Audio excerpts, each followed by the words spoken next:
محمد.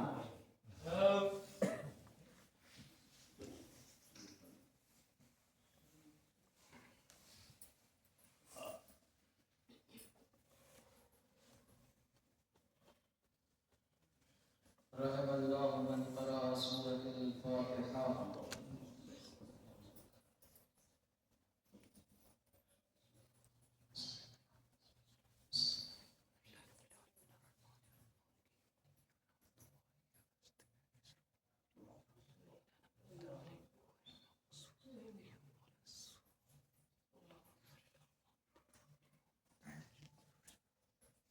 ماشاء اللہ لا قوت الا باللہ العلی العظیم. اعوذ باللہ من الشیطان اللعین الرجیم. بسم اللہ الرحمن الرحیم. الحمد للہ الذی ہدانا لہذا وما كنا لنهتدي لولا أن هدانا الله. لقد جاءت رسل ربنا بالحق. الصلاة والسلام والتحية والإكرام واصل ما في الوجود مقتضى الدائرة الموجود صاحب اللواء الحمد والمحمود سيدنا ونبينا وشفيعنا مولانا مولى الثقلين جد الحسن والحسين بالقاسم محمد. اللهم صل على محمد وآل محمد.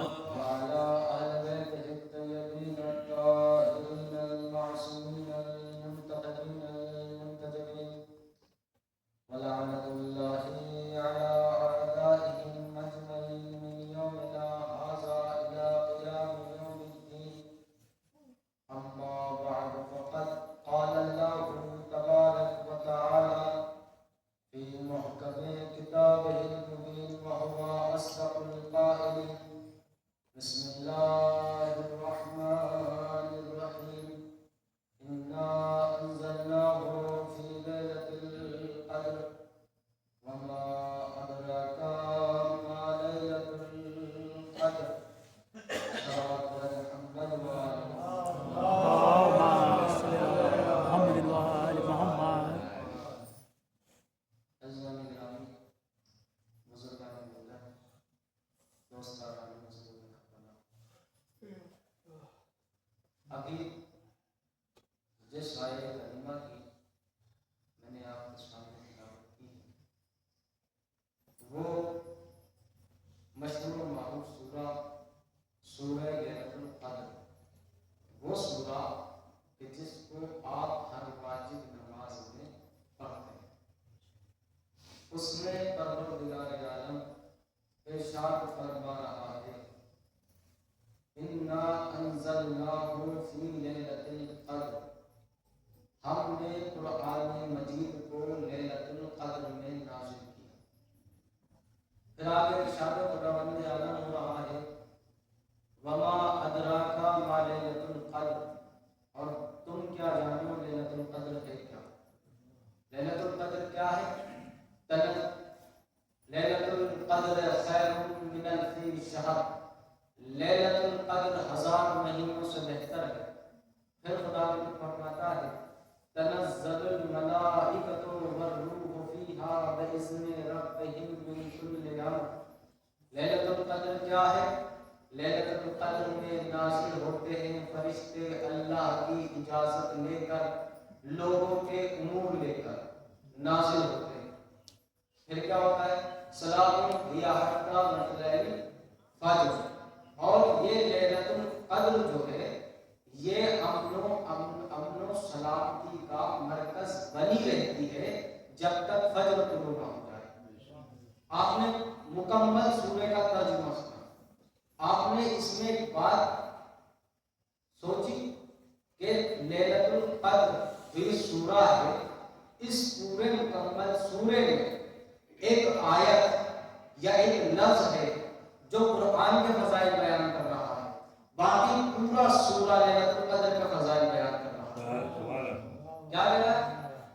انزلناہ فی لیلۃ القدر، ہم نے قرآن کو لیلۃ القدر میں نازل کیا۔ کب نازل کیا؟ لیلۃ القدر میں۔ قرآن کی بات صرف یہی ختم ہے، اب یہاں سے آگے بڑھیں گے۔ لیلۃ القدر خیر وما ادراک ما لیلۃ القدر، اور تم کیا جانو لیلۃ القدر کیا ہے؟ لیلۃ القدر کیا ہے آگے بیان ہو رہا ہے۔ لیلۃ القدر خیر من الف شہر، لیلۃ القدر 1000 مہینوں سے بہتر ہے۔ لیلۃ القدر 1000 مہینوں سے بہتر ہے۔ پھر ارشاد ہو رہا ہے تنزل الملائکۃ والروح فیہا بإذن ربہم، لیلۃ القدر میں فرشتے نازل ہوتے ہیں اللہ کی اجازت لے کر۔ اس لیے من کل امر، لوگوں کے امور لے کر، لوگوں کے امور لے کر۔ سلام ہی حتی مطلع الفجر، اور لیلۃ القدر امن و سلامتی کا مرکز بنی رہتی ہے جب تک فجر طلوع نہ ہو جائے۔ بات واضح ہو گئی نا؟ قرآن کریم کی اس سورے میں لیلۃ القدر کے فضائل بیان ہو رہے ہیں۔ قرآن صرف ایک مرتبہ نازل ہوا، قرآن کا ذکر صرف ایک مرتبہ ہوا، اور پورا سورہ لیلۃ القدر کے فضائل بیان کر رہا ہے۔ اصل میں لیلۃ القدر کے فضائل بیان کرنا بھی قرآن کے فضائل بیان کرنا ہے۔ کیسے؟ لیلۃ القدر کے کیا فضائل بیان ہوئے ہیں؟ لیلۃ القدر کیا ہے؟ ارے تم کیا جانو لیلۃ القدر کیا ہے؟ سب سے پہلے تو پروردگار عالم نے کہہ رہا کہ تم جان ہی نہیں سکتے لیلۃ القدر کیا ہے۔ پھر پروردگار عالم بتاتا ہے، کیا بتاتا ہے؟ لیلۃ القدر خیر من الف شہر، لیلۃ القدر 1000 مہینوں سے بہتر ہے۔ پھر کیا کہتا ہے؟ لیلۃ القدر میں فرشتے نازل ہوتے ہیں اللہ کے حکم سے۔ پھر کیا کہتا ہے؟ لیلۃ القدر میں لوگوں کے نصیب بنتے ہیں۔ پھر کیا کہتا ہے؟ لیلۃ القدر مرکز بنی رہتی ہے اپنے سلامتی کی جب تک فجر طلوع نہ ہو جائے۔ اس کا مطلب پروردگار عالم بتانا یہ چاہتا ہے کہ دیکھو جب لیلۃ القدر اتنی بافضیلت ہے تو وہ قرآن کتنا افضل ہوگا جو لیلۃ القدر میں نازل ہوا ہے۔ اللہ اکبر! وہ قرآن کتنا افضل ہوگا جو لیلۃ القدر میں نازل ہوا ہے۔ اچھا، یہ لیلۃ القدر کے فضائل بیان کرنا، دیکھیے قرآن مجید جب آپ پڑھیں گے تو آپ کو ملے گا کیا لیلۃ القدر کے فضائل بیان کرنا بھی قرآن مجید کے فضائل بیان کرنا۔ کس طریقے سے؟ اسی طریقے سے جس طریقے سے پروردگار عالم نے قرآن مجید میں فرمایا کعبہ، جیسے قرآن مجید میں پروردگار عالم ارشاد فرما رہا ہے کعبہ جو ہمارے بیت ہے، کعبہ جو بیت المقدس ہے، کعبہ جو بیت المحترم ہے، کعبہ جو زمین میں جوف میں ہے، کعبہ جو بیت اللہ ہے، کعبہ جو جس کا لوگ طواف کرتے ہیں۔ پروردگار عالم تو کعبے کے اتنی فضیلت کیوں بیان کر رہا ہے؟ پروردگار عالم تو کعبے کی اتنی فضیلت بیان کیوں کر رہا ہے؟ عجب نہیں، قدرت آواز دے، ارے تم نہیں جانتے میں کعبے کے ذریعے بتانا چاہتا ہوں کہ دیکھو جب کعبہ اتنا فضیلت کا والا ہے تو وہ شخص کتنا افضل ہوگا جو کعبے کے بیچ میں پیدا ہوا ہو۔ وہ شخص کتنا افضل ہوگا جو کعبے کے درمیان میں پیدا ہوگا۔ لیلۃ القدر دیکھیے امت مسلمہ کے جتنے بھی فرقے ہیں ان فرقوں میں تنہا ترین آپ لوگ ہیں جن کے پاس قرآن مجید کے ہر لفظ کا کردار موجود ہے۔ اس لیے کہ اگر کردار موجود نہ ہوگا تو قرآن کبھی ہدایت نہیں کر سکتا۔ قرآن ہادی ہے، قرآن ہادی ہے۔ جب آپ قرآن پڑھیں گے تو آپ کو شروعاتی آیتوں میں ملے گا الف لام میم ذالک الکتاب لا ریب فیہ ھدی للمتقین، یہ متقین کے لیے ہدایت ہے۔ اور ہدایت کب تک نہیں ہو سکتی؟ ہدایت جب تک نہیں ہو سکتی جب تک اس کا خارج میں کوئی کردار موجود نہ ہو۔ بیان کروں، قرآن نے کہا اقیموا الصلاۃ، نماز پڑھو۔ قرآن نے کہا نماز پڑھو، قرآن نے بتایا نماز پڑھو، قرآن نے یہ نہیں بتایا کہ کیسے پڑھو، قرآن نے یہ نہیں بتایا نا کیسے پڑھو۔ اس کا مطلب یہ ہے کہ قرآن کے ہر لفظ کا کوئی خارج میں کردار موجود ہونا چاہیے کہ جس کے وجہ سے قرآن ہادی بن سکے۔ قرآن نے کہا کہ نماز پڑھو، اس کا مطلب خارج میں کوئی ایسا کردار موجود ہونا چاہیے جو ہمیں یہ بتائے کہ نماز ایسے پڑھو، کہ نماز ایسے پڑھو۔ قرآن نے کہا روزہ رکھو، اس کا مطلب یہ ہے کہ خارج میں کوئی ایسا کردار موجود ہونا چاہیے جو ہمیں روزہ رکھ کے دکھائے کہ روزہ ایسے رکھو۔ سلمان پر محمد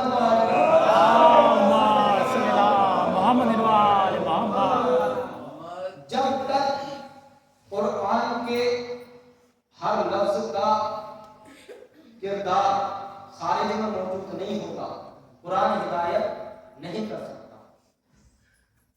کچھ اسماء حسنہ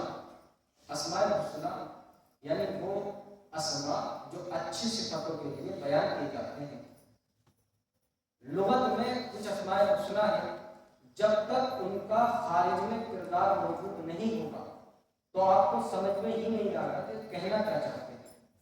اور یاد رکھیے امت مسلمہ میں تنہا ترین آپ وہ لوگ ہیں جن کے پاس کردار موجود ہے۔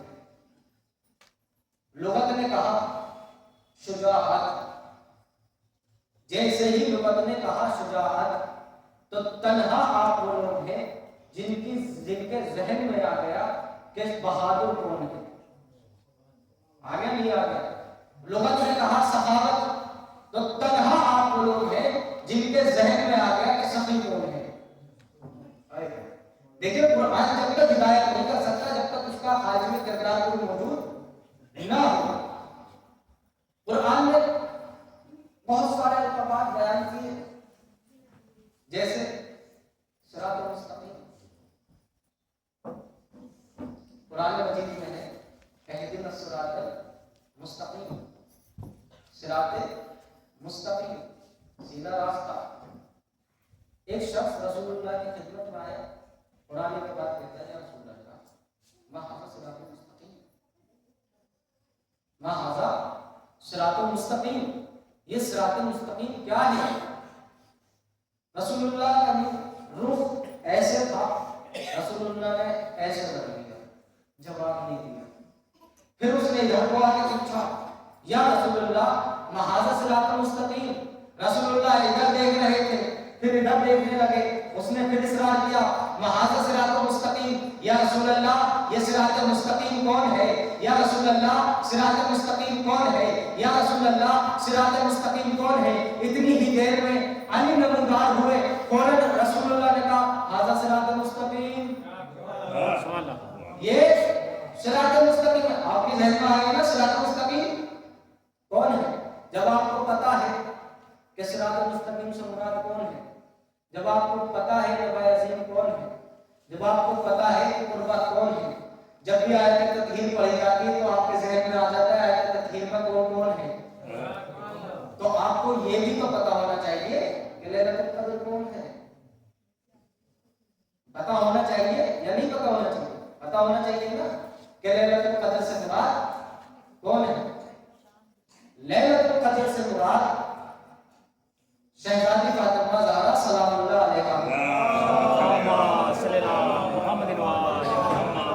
جب یہ بات واضح ہو گئی کہ لیلۃ القدر سے مراد شہزادی سلام اللہ علیہا ہے تو اب دلیل کر دوں، اب لطف آیا انا انزلناہ فی لیلۃ القدر، ہم نے قرآن کو لیلۃ القدر میں نازل کی۔ لیلۃ القدر سے مراد کون ہے؟ شہزادی زہرا، میرے ساتھ جڑ جائیے گا، کون ہے؟ شہزادی زہرا۔ کون ہے لیلۃ القدر سے مراد؟ شہزادی زہرا۔ اب ترجمہ کریے انا انزلناہ فی لیلۃ القدر، اب بھی نہیں سمجھا لیلۃ القدر سے مراد ہے زہرا، لیلۃ القدر سے مراد ہے فاطمہ، لیلۃ القدر سے مراد ہے نزرہ، لیلۃ القدر سے مراد ہے محدثہ، لیلۃ القدر سے مراد ہے طاہرہ، لیلۃ القدر سے مراد ہے زکیہ، لیلۃ القدر سے مراد ہے راضیہ، لیلۃ القدر سے مراد ہے مرضیہ۔ اس کا مطلب یہ ہوا، ترجمہ کریے انا انزلناہ فی لیلۃ القدر،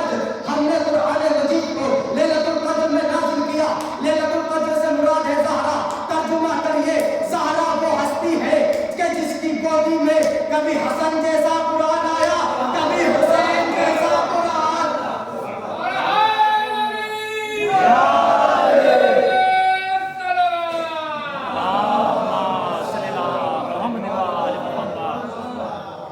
ليلة القدر سے مراد کون ہے؟ شہزادی زہرا. کیا ہوا ترجمہ؟ اِنَّا أَنزَلْنَاهُ فِي لَيْلَةِ الْقَدْرِ، ہم نے قرآن مجید کو لیلۃ القدر میں نازل کیا. یعنی زہرا وہ لیلۃ القدر ہے جس کی آغوش میں کبھی حسن جیسا قرآن آیا، کبھی حسین جیسا قرآن آیا. فوراً آیت پڑھنے کے بعد کہتی وَمَا أَدْرَاكَ مَا لَيْلَةُ الْقَدْرِ، تم کیا جانو لیلۃ القدر کیا ہے؟ سمجھے؟ لیلۃ القدر سے مراد ہے فاطمہ. یعنی خدا یہ بتانا چاہتا ہے تم جان ہی نہیں سکتے فاطمہ کون ہے. تم جان ہی نہیں سکتے فاطمہ کون ہے. جب تک قرآن کے خارج میں کوئی کردار موجود نہیں ہوگا، قرآن ہماری ہدایت نہیں کر سکتا، قرآن ہماری سمجھ میں نہیں آ سکتا. آیت آگے بڑھی، آگے آیت پڑھنے کے بعد کہتی ہے خیر لیلۃ القدر خیر من الف شہر. لیلۃ القدر وہ ہے جو 1000 مہینوں سے بہتر ہے. ٹھیک ہے، اس لیلۃ القدر میں ہوتا کیا ہے؟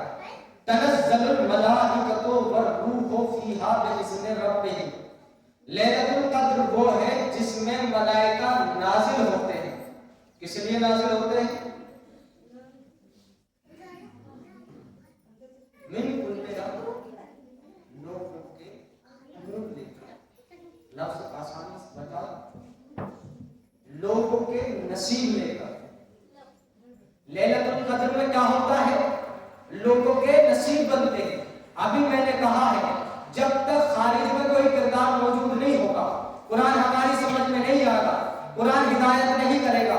اس کا مطلب یہ ہوا کہ لوگوں کے نصیب بنتے ہیں لیلۃ القدر میں.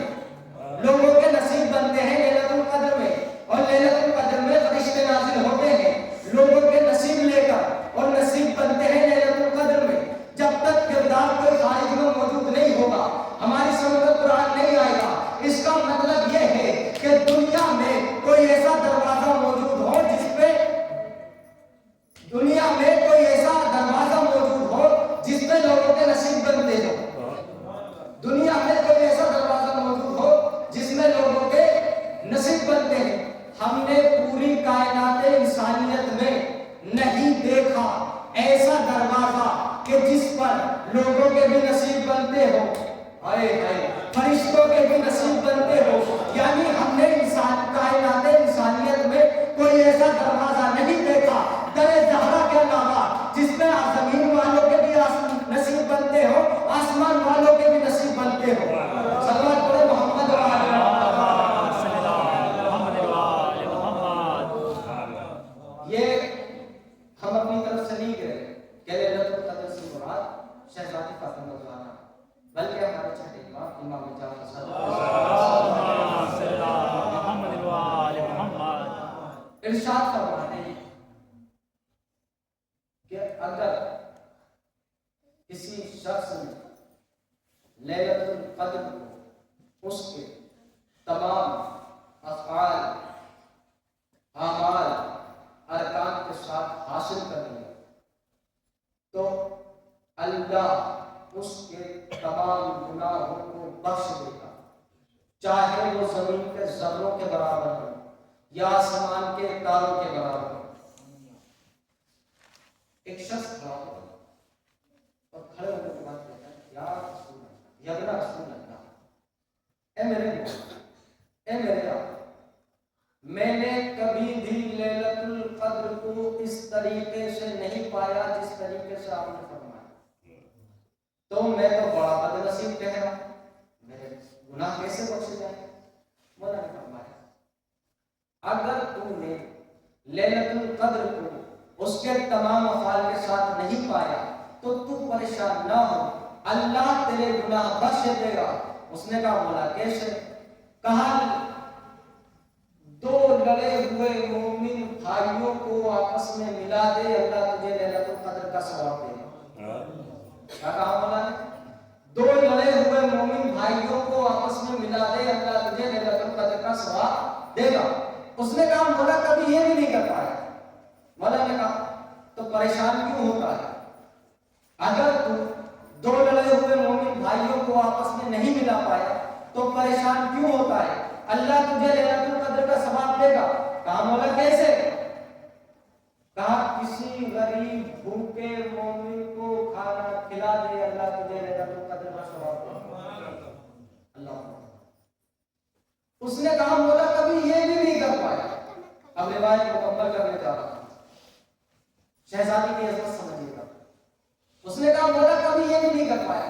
مولا نے کہا تو لیلۃ القدر کو اس کے اعمال کے ساتھ نہیں پا پایا، تو لیلۃ القدر کو اس کے اعمال کے ساتھ حاصل نہیں کر پایا. نہ کبھی دو مومن بھائیوں کو دو مومن بھائی لڑے ہوئے مومن بھائیوں کو آپس میں ملا پایا، نہ کسی غریب بھوکے مومن کو کھانا کھلا پایا. تو پریشان کیوں ہوتا ہے؟ تو پریشان کیوں ہوتا ہے؟ اللہ تجھے لیلۃ القدر کا ثواب دے گا. اس نے کہا مولا کیسے؟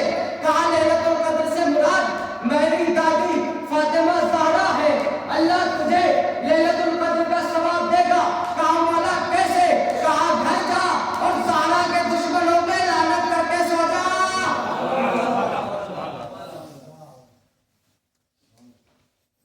امام نے فرمایا اللہ تجھے لیلۃ القدر کا ثواب دے گا. کیسے دے گا؟ دو لڑے ہوئے مومن بھائی کو آپس میں ملا دے، اللہ تجھے لیلۃ القدر کا ثواب دے گا. اس نے کہا مولا کبھی نہیں کرتا ہے. کہا کسی بھوکے مومن کو کھانا کھلا دے، اللہ تجھے لیلۃ القدر کا ثواب دے گا. اس نے کہا مولا یہ نہیں کرتا ہے. تو مولا نے کہا اللہ تجھے لیلۃ القدر کا ثواب دے گا. کرنا کیا ہے؟ کہا دو لڑے ہوئے مومن بھائیوں کو کبھی آپس میں نہیں ملا پایا تو پریشان مت، اللہ تجھے لیلۃ القدر کا ثواب دے گا. کہا مولا کیسے؟ کہا کسی غریب مومن بھائی کو کھانا کھلا دے. اس نے کہا مولا یہ نہیں کر پایا. کہا زہرا کے دشمنوں پر لعنت کر کے سو جا، اللہ تجھے لیلۃ القدر کا ثواب دے گا. اب سمجھیے عظمت فاطمہ زہرا، جس کے دشمن پر لعنت کرنے کے بعد اللہ لیلۃ القدر کا ثواب دے دے، اس بیوی کو زہرا کہتے ہیں. اللہ اکبر. اب بات واضح ہو گئی. لیلۃ القدر سے مراد کون ہے؟ شہزادی فاطمہ زہرا سلام اللہ علیہ. اور کیا ہوتا ہے لیلۃ القدر؟ لیلۃ القدر میں لوگوں کے نصیب بنتے ہیں، یعنی لیلۃ القدر میں لوگوں کے نصیب بنتے ہیں. لیلۃ القدر میں لوگوں کے نصیب بنتے ہیں. اور قرآن جب تک خالی نہیں ہو سکتا جب تک خارج میں اس کا کوئی کردار موجود نہ ہو. اس کا مطلب یہ ہے در زہرا پر جو بھی آئے گا اس کا نصیب بن جائے گا. لیلۃ القدر سے مراد شہزادی سلام اللہ علیہ ہے یا نہیں ہے؟ تو اس کا مطلب یہ ہے کہ جو بھی در زہرا پر آئے گا اس کا نصیب بن جائے گا، چاہے وہ زمین والا ہو یا آسمان والا ہو، چاہے وہ زمین میں رہنے والا ہو یا آسمان پر رہنے والا ہو، اس کا نصیب بن جائے گا جو در زہرا پر آئے گا. لیکن اس در پر آنے کی ایک شرط ہے. اللہ اکبر. اس در پر آنے کی ایک شرط ہے. اس در پر چھوٹے بن کے آنا، بڑے بن کر نہیں آنا. اللہ اکبر. اس در پر چھوٹے بن کے آنا، بڑے بن کے نہیں آنا. یہ پتہ ہے کہاں سے بات پتہ چلتی ہے؟ یہ بات یہاں سے پتہ چلتی ہے جب آسمان سے فرشتے نازل ہوتے ہیں نا، یہ نہیں کہتے کہ ہم اللہ کے فرشتے ہیں، ہم اللہ کے فرشتے ہیں، ہم اللہ کے فرشتے. یہ نہیں کہتے کہ میں جنت کا دربان ہوں. یہ نہیں کہتے. کیا کہتے؟ انا حیات الحسین. آئی ہائے. انا حیات الحسنین. کیا کہتے؟ میں بھوکا ہوں، مجھے کھانا دے دو. کیا کہتے فرشتے؟ میں بھوکا ہوں، مجھے کھانا دے دو. میں مسکین ہوں، مجھے کھانا دے دو. میں یتیم ہوں، مجھے کھانا دے دو. اس کا مطلب یہ ہے کہ در فاطمہ زہرا پر بڑے بن کر نہیں آنا ہے، چھوٹے بن کر آنا ہے. صلوات پڑھے محمد و آل محمد. جب یہ بات واضح ہو گئی کہ لیلۃ القدر سے مراد شہزادی سلام اللہ علیہ اور ان کی فضیلت کو پروردگار کامل نے لیلۃ القدر کے ذریعے پہچانا. شہزادی سلام اللہ علیہ کی ایک عظمت یہ دیکھیے گا. اللہ نے حاجی پیغمبر بھیجے، نبی بھیجے، رسول بھیجے. کتنے بھیجے؟ 1,24,000. کتنے بھیجے؟ 1,24,000 نبی بھیجے. کس کے لیے بھیجے؟ کس کی ہدایت کے لیے بھیجے؟ مردوں کی ہدایت کے لیے. شہزادی کی عظمت سنیے گا. 1,24,000 نبیوں کو پروردگار عالم نے مردوں کی ہدایت کے لیے بھیجا. عظمت فاطمہ زہرا سمجھیے گا. 1,24,000 نبیوں کو اللہ نے مردوں کی ہدایت کے لیے بھیجا اور کائنات کی عورتوں کے لیے جس کو ہادی بنا کر بھیجا اسے فاطمہ کہتے ہیں. اللہ. یعنی مردوں کے لیے 1,24,000 نبیوں کو بھیجا اور عورتوں کی ہدایت کے لیے صرف فاطمہ زہرا سلام اللہ علیہا کو بھیجا. اچھا ہم سنتے ہیں کہ جناب مریم بتول ہے، جناب مریم بھی بتول ہے اور جناب فاطمہ زہرا بھی بتول ہے. صرف مرکز جو بنایا گیا ہے وہ جناب فاطمہ زہرا سلام اللہ علیہا کو بنایا گیا ہدایت کے لیے. عورتوں کی ہدایت کے لیے جو مرکز بنایا گیا ہے وہ جناب فاطمہ زہرا سلام اللہ علیہا کو بنایا گیا ہے. کیوں؟ ہدایت جناب مریم نہیں کر سکتی اور تم کا کردار دیکھتی جاتی اور اپنی حیات کو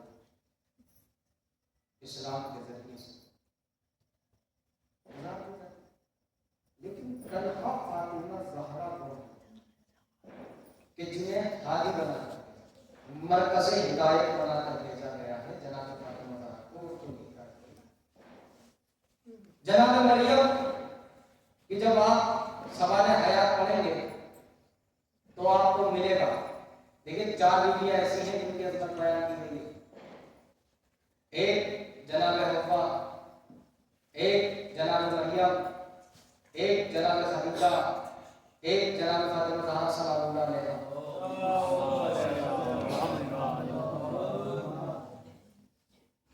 اللہ نے صرف اور صرف عورتوں کی ہدایت کے لیے جناب فاطمہ زہرا کو مرکز بنایا. اس لیے کہ اگر پروردگار عالم جناب حوا کو مرکز ہدایت ٹھہرا دیتا تو عورتیں کہنے لگتی پروردگار تو نے شوہر کی اطاعت ہم پر واجب کی ہے.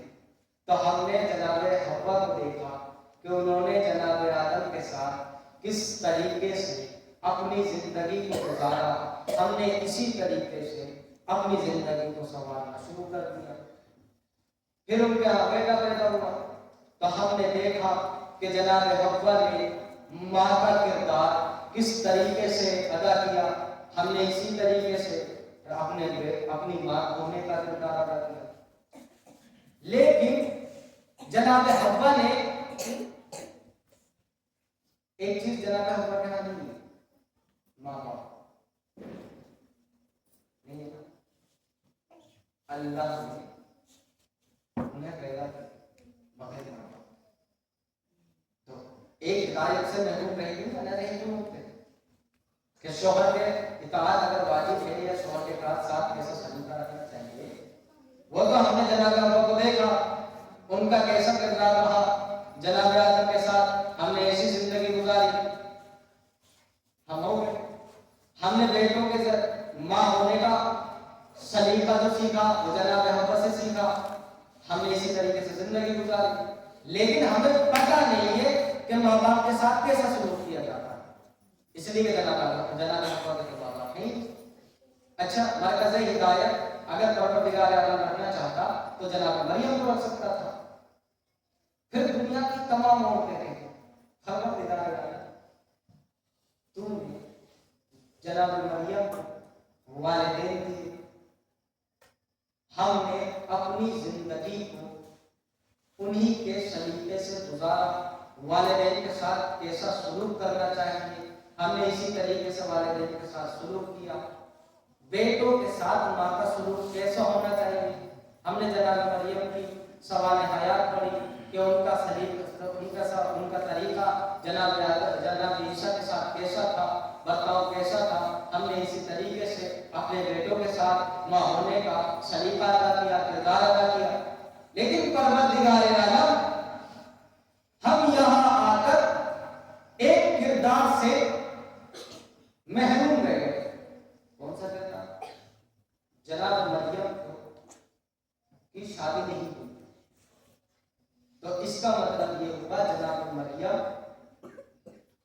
مریم کی شادی نہیں ہوتی، اس کا مطلب یہ ہو جناب مریم محروم رہے شوہر کی اطاعت سے، اللہ کو۔ لیکن تمام عورتوں کو مرکز ہدایت دیا گیا کس کے ذریعے سے؟ فاطمہ زہرا کے ذریعے سے۔ فاطمہ تنہا ترین عورت ہے کہ جن کے گھر میں پہلے حضرت فاطمہ زہرا سے فاطمہ، اچھا بیٹی کیا ہوتی ہے؟ بیٹی اپنے باپ کے لیے کیا ہوتی ہے؟ رحمت۔ کیا ہوتی ہے؟ رحمت۔ ہر بیٹی اپنے باپ کے لیے رحمت ہوتی ہے، ہر بیٹی اپنے باپ کے لیے رحمت ہوتی ہے۔ جملہ سنیے گا، ہر بیٹی اپنے باپ کے لیے رحمت ہوتی ہے۔ سلام ہو شہزادی فاطمہ زہرا کی عظمت پر، جو تمام کائنات کے لیے رحمت للعالمین بن کر آئے، اس کے لیے جو رحمت بن کر آئے اسے فاطمہ کہتے ہیں۔ اور جب عورت شادی ہوتی ہے نا عورت کی، تو یہ کہا جاتا ہے کہ اپنے مرد کا نصف ایمان بن جاتی ہے۔ اللہ کو شادی کے بعد بیوی اپنے شوہر کا نصف ایمان بن جاتی ہے۔ کیا عظمت ہے فاطمہ زہرا کہ شہزادی زہرا اسے کہتے ہیں جو کل ایمان کا نصف ایمان بن جاتا ہے۔ اللہ شہزادی اسے کہتے ہیں۔ اور ہم سنتے ہیں ہر ماں کے قدموں کے نیچے، ماں کے قدموں کے نیچے بچوں کی جنت ہوتی نہیں، گانا سنتے ہیں ماں کے قدموں کے نیچے بچوں کی جنت ہوتی ہے۔ اللہ اکبر۔ شہزادی ان بچوں کی ماں ہے جو شباب جنت کے سردار ہیں، جو جوانان جنت کے سردار ہیں۔ تو کردار یعنی عورتوں کی ہدایت کے لیے جو مرکز بنی وہ فاطمہ زہرا سلام اللہ علیہا کی ہستی بنی۔ آئیے ایک واقعہ اور پھر رب کے مسائل کہ جب ایک سائل آیا رسول اللہ کے پاس اور آنے کے بعد کہتا ہے رسول اللہ میں غریب ہوں، میرے پاس کھانے کے لیے پیسہ نہیں ہے، میں مسافر ہوں، میرے پاس جانے کے لیے سواری نہیں ہے، میں برہنہ ہوں، میرے پاس پہننے کے لیے کپڑے نہیں ہیں۔ رسول اللہ نے کہا کہ جاؤ سلمان اسے درج ذرا کرے۔ جناب زہرا کے پاس لایا گیا، اس نے یہی بیان کیا کہ کچھ عطا کر دیجیے۔ ایک ہار لے کر اور وہ اسے عطا کہا میں اسے بیچ کر کیا اتنے پیسے لے سکتا ہوں کہ میرا کھانا بھی اسی میں ہو جائے، مجھے کپڑے بھی اسی میں مل جائے اور میرے سواری بھی وہاں تک ہو جائے جہاں مجھے جانا ہے؟ کہا ضرور ہو جائے گی۔ یہ لے کر پہنچے۔ اسے جناب روایت ہے کہ جناب شاید سلمان فارسی سے خریدا کہ میں دیتا ہوں اس حال۔ جناب فاطمہ زہرا کے تنے پاک مبارک سے اگر کوئی ہار مس ہو جائے تو اس کی برکت یہ ہوتی ہے کہ کسی غریب کو کھانا مل جائے، کوئی غریب امیر ہو جاتا ہے، کسی بھوکے کو کھانا مل جاتا ہے، کسی برہنہ کو لباس مل جاتا ہے۔ ایک روایت ہے کہ جناب نوح علیہ السلام نے 900 سال تبلیغ کی۔ کتنے سال کی؟ 900 سال تبلیغ کی۔ 950 سال تبلیغ کرنے کے بعد نبی اللہ یعنی اللہ کا نبی نوح، روایت ملتی ہے 80 سے 85 لوگوں کو مسلمان کر پایا۔ کتنی سالہ تبلیغ میں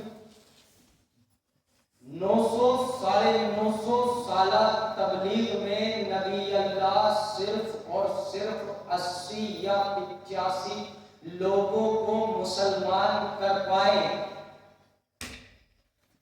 900 سالہ یا 900 سالہ تبلیغ کرنے کے بعد جو نبی صرف اور صرف 80 سے 85 کو مسلمان بنا پائے اسے نوح کہتے ہیں. اور جس کے ہاتھ کی برکت سے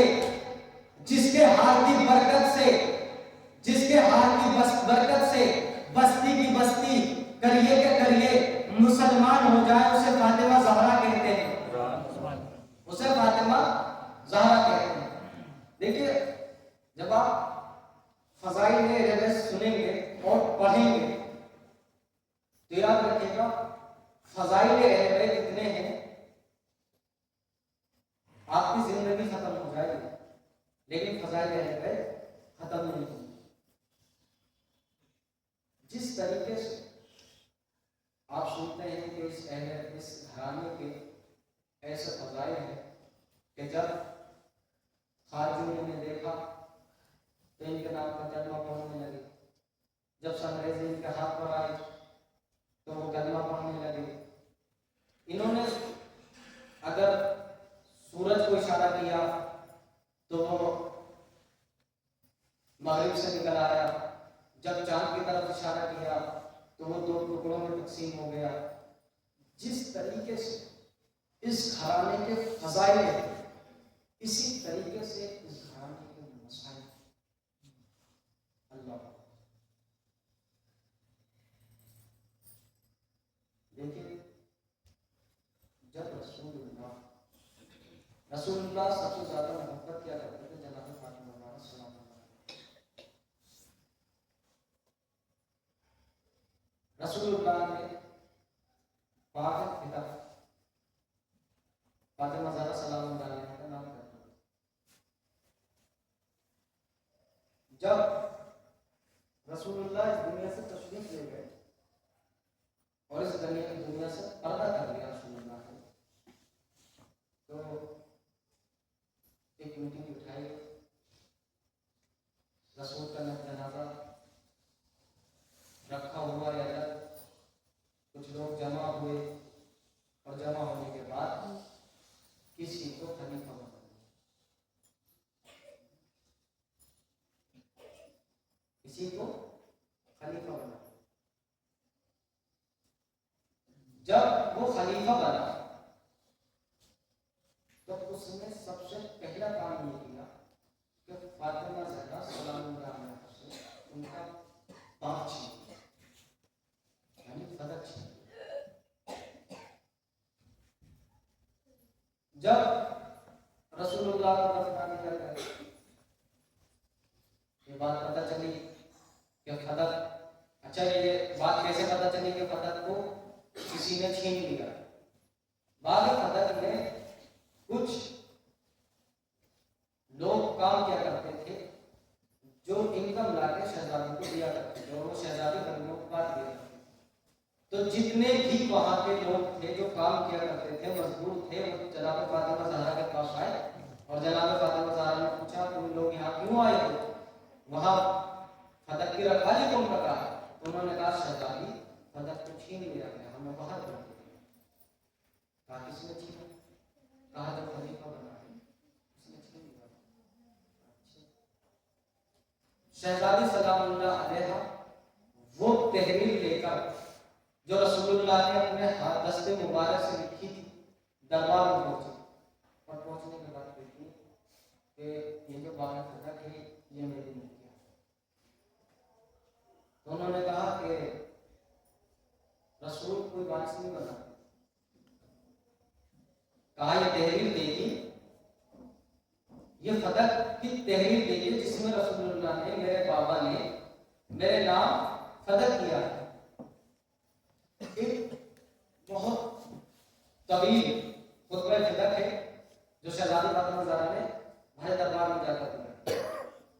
اس میں شہزادی فرماتی ہے سب سے پہلے شہزادی کہتی ہے کہ تمام حمد ہے اس پروردگار عالم کے لیے کہ جو عالمین کا پالنے والا ہے. پھر حمد خداوند کے بعد سرور کائنات کی نبوت کا اعلان کیا اور کہا کہ یاد رکھو جس نبی کا تم کلمہ پڑھتے ہو نا وہ اسی کی بیٹی زہرا. اللہ. پھر علی مرتضیٰ کی ولایت کا اقرار کیا اور ولایت کا پرچار کیا. پھر اس کے بعد شہزادی فرماتی ہے صحابہ کو مخاطب ہو کے کہتی ہے کہ تم وہ لوگ ہو جو میرے بابا کا کلمہ پڑھتے ہو, تم کیوں مجھے مدد نہیں دیتے؟ کہا یہ جھوٹ بولیں گے. اللہ کو جسے اللہ صدیقہ کہے, جسے اللہ طاہرہ کہے, اسے دربار میں جھٹلایا جا رہا ہے. اللہ شہزادی کو جھٹلا دیا گیا. ایک تحریر لے کے جو شہزادی بیٹی تھی نا اسے ایک شخص نے دیا اور لینے کے بعد اس کے ٹکڑے. اللہ ٹکڑے کر دیے. اچھا میں یہاں ایک کاغذ لوں اور اس کے ٹکڑے کر دوں, آپ دل پہ ہاتھ رکھ کے سنیے. اس کاغذ کے ٹکڑے کر دوں تو آپ کتنی دیر میں کاغذ کے ٹکڑوں کو چن لیں؟ صرف 1 منٹ یا کچھ سے. تاریخ میں ملتا ہے کہ شہزادی کی جب تحریر کو پھاڑ دیا گیا تو شہزادی نے اس تحریر کے ٹکڑوں کو اٹھایا. شہزادی ان ٹکڑوں کو اٹھاتے اٹھاتے شہزادی کے سفید بال ہو گئے, شہزادی کی کمر خمیدہ ہو گئی, شہزادی ضعیفہ ہو گئی. اللہ اکبر. شہزادی کا ظلم نہیں ہوا. ہاں ذرا بعد رسول فاطمہ کے گھر میں سوگ منایا جا رہا تھا. لوگ آئے یار وہ لکڑیاں لے کر کرے فاطمہ زہرا اور آنے کے بعد کہتے ابو الحسن کو باہر نکالو ورنہ ہم اس دروازے کو آگ لگا دیں گے. ابو الحسن کو باہر نکالو ورنہ ہم اس دروازے کو آگ لگا دیں گے. جناب فاطمہ زہرا دروازے پر آئی اور آنے کے بعد کہتی ہیں کیا تم اس در کو آگ لگا دو گے جس پر رسول اللہ سلام کیا کرتے تھے؟ کیا تم اس در کو آگ لگا دو گے جس پر رسول اللہ سلام کیا کرتے تھے؟ کیا تم اس در کو آگ لگا دو گے جس میں رسول کے چھوٹے چھوٹے نواسے رہتے ہیں؟ کیا تم اس در کو آگ لگا دو گے جس میں رسول کی بیٹی رہتی ہے؟ آواز اٹھارو. باہر سے آواز آئی اگر ابو الحسن کو باہر نہ نکالا, اگر علی کو ہمارے حوالے نہ کیا, ہاں ہم اس دروازے کو آگ لگا دیں گے. جناب فاطمہ زہرا نے اپنے آپ کو دروازے سے چسپا کر دیا, دروازے سے چپکا لیا اور کہا میں دروازہ نہیں کھولوں گی. لوگ آگ اور لکڑیاں لے کر در فاطمہ زہرا پہ آئے, لکڑیاں ڈالی اور آگ لگا دی. آج ہزاروں تاریخ میں ملتا ہے کہ جناب فاطمہ زہرا نے اپنے آپ کو در سے چپکا لیا تھا کہ میں دروازہ نہیں کھولوں گی. دروازے میں آگ لگا دی گئی. ہزاروں دروازہ جلتا ہے, شہزادی ادھر ہے. دروازہ ادھر سے جلتا ہے, شہزادی ادھر ہے. تاریخ میں ملتا ہے کہ دروازہ لکڑی کا تھا اور دروازہ لکڑی کے دروازے میں میخیں ہوتی یعنی کیلیں ہوتی. ہزاروں جب وہ دروازہ جلا ہے نا اور اس میں جو کیلیں تھی, جو لوہا تھا وہ گرم ہو گئی, وہ تپ گئی. کسی نے پھر کہا کیا آپ بھی دروازہ نہیں کھولو گی؟ کہا میرے جیتے جی ابو الحسن کو تم لے کے نہیں جا سکتے. کسی ملعون نے لات ماری دروازے میں. اللہ اکبر. جلتا ہوا دروازہ زہرا کی پسلیوں پہ گرا. ارے جو تیر تھی وہ شہزادی کی پسلیوں میں پیوست ہو گئی. اللہ اکبر. شہزادی کی 3 پسلیاں ٹوٹ گئی. شہزادی در و دیوار کے درمیان میں آئی. ملعون دروازے پہ چلتے چلے گئے اور دروازے پر سے ملعون جو ہے وہ اندر گھر کے اندر پہنچ گئے. عزادارو شہزادی کے پہلو میں کیل پیوست ہو گئے. شہزادی نے جناب فضہ کو آواز دی, اے فضہ میری مدد ہوا, میرا محسن مارا گیا. اللہ اکبر. اے فضا میری مدد کو آ, میرا محسن مانا گیا. ہاں دادارو جناب فضا آئی, فاطمہ بے ہوش ہے. جناب فاطمہ زہرا کو جب ہوش آیا تو جناب فاطمہ زہرا نے یہ نہیں دیکھا کہ میرا محسن مانا گیا, یہ نہیں دیکھا کہ میری پسلیاں ٹوٹ گئی. ہاں دادارو جناب فاطمہ زہرا کو جیسے ہی ہوش آیا نا, جناب فاطمہ زہرا نے کہا اے نا ابو الحسن, ابو الحسن کہاں ہے؟ جناب فضا نے کہا بی بی ان کے گلے میں رسی باندھ کر ارے امت انہیں کھینچ کر لے گئی. جناب فاطمہ زہرا نے ٹوٹی ہوئی پسلیوں کو سنبھالا اور سنبھالنے کے بعد ابو الحسن کے قریب گئی, علی کے قریب گئی. قریب جانے کے بعد علی کے دامن کو پکڑا, پکڑنے کے بعد کہتی ہے جی میرے جیتے جی تم علی کو نہیں لے کے جا سکتے. کسی ملعون نے ارے کنفوس ملعون نے شہزادی کے ہاتھ پر درا لگایا. شہزادی کا ہاتھ کی ہڈی ٹوٹ گئی. ارے شہزادی نے ہاتھ کو پسلیوں پہ رکھا لیکن علی کو نہیں بتایا. وقت شہادت آیا, شہزادی اس دنیا سے رحلت کرنے لگی تھی. شہزادی نے کہا ابو الحسن ارے میرے بعد جنہوں نے میرے دل کو دکھایا ہے نا انہیں میرے جنازے میں نہیں آنے دینا. جنہوں نے مجھ پر ظلم اٹھایا ہے نا انہیں جنازے میں نہیں آنے دینا. اے ابو الحسن مجھے رات کی تاریکی میں دفن دینا کرنا. اے ابو الحسن مجھے رات کی تاریکی میں غسل دینا. اے ابو الحسن مجھے رات کی تاریکی میں کفن پہنانا. حسب دستور دولائے کائنات جب شہزادی اس دنیا سے چلی گئی, حسب دستور شہزادی سلام اللہ علیہ کو امام علی علیہ السلام غسل و کفن دینے کے لیے گھر میں تشریف لائے. جیسے ہی علی جیسے صابر شہزادی کے شکستہ پہلو کو دیکھا علی چیخ مار کر رونے لگے. اللہ اکبر. جیسے ہی علی مرتضیٰ نے فاطمہ زہرا کے شکستہ پہلو کو دیکھا علی مرتضیٰ چیخ مار کر رونے لگے. غسل و کفن ہو گیا. علی کا ہاتھ تشریف لائے. مولا کے چاہنے والے نے پوچھا یا علی ارے تم تو بڑے صابر ہو, یہ چیخ مار کے رونے کا کیا فلسفہ سمجھوں؟ علی مرتضیٰ نے کہا اے میرے چاہنے والے ارے تجھے نہیں پتا ارے شہزادی کی ارے فاطمہ کی 3 پسلیاں ٹوٹی ہوئی تھی لیکن فاطمہ نے کبھی علی سے نہیں کہا علی میری پسلیاں ٹوٹی ہوئی ہے. ارے پوری زندگی زہرا نے ٹوٹی ہوئی پسلیوں میں گزاری. اور مختصر جب غسل و کفن ہو گیا شہزادی فاطمہ زہرا کا جنازہ رکھا ہوا, بچے رو رہے ہیں. علی مرتضیٰ نے کہا جاؤ ماں کا آخری دیدار, اللہ جاؤ ماں کا آخری دیدار, جاؤ ماں سے رخصت کرو. ہاں دادارو تاریخ میں ملتا ہے جناب زینب فاطمہ زہرا کے پاس آئی. جناب فاطمہ زہرا کو آخری سلام کیا, رخصت ہو کر چلی گئی. امام حسن آئے, رخصت ہو کے چلے گئے. جناب کلثوم آئی, رخصت ہو کر چلی گئی. ہاں علی نے نظر دوڑائی. اللہ اکبر. علی نے نظر دوڑائی. فاطمہ کا چہیتا بیٹا, فاطمہ کا نور نظر, حسین ایک کونے میں بیٹھے ہوئے رو رہے تھے. علی مرتضیٰ نے کہا بیٹا حسین کیا پاس آپ کو رخصت نہیں کرو, کیا ماں کو الوداع نہیں کرو گے؟ امام حسین کہتے بس میں نے تمام کی آخری فکرہ. امام حسین کہتے بابا کیا آپ نے کبھی دیکھا ہے کہ حسین بغیر بلائے ارے فاطمہ سے ملنے گئے ہو؟ کیا آپ نے کبھی دیکھا ہے کہ بغیر بلائے ماں کے حسین کا بھی رخصت ہوا ہو؟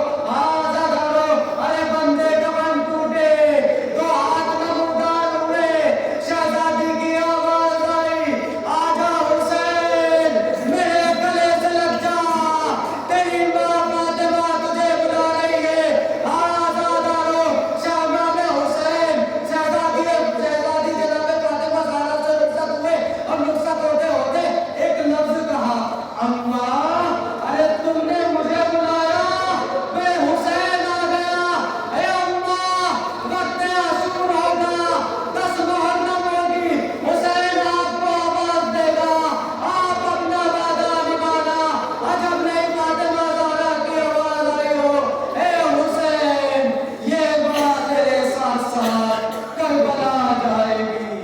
مسئلہ عاشور کی بات کر رہا ہے. انا للہ و انا الیہ راجعون. یزن بقضائہ و تنزیل.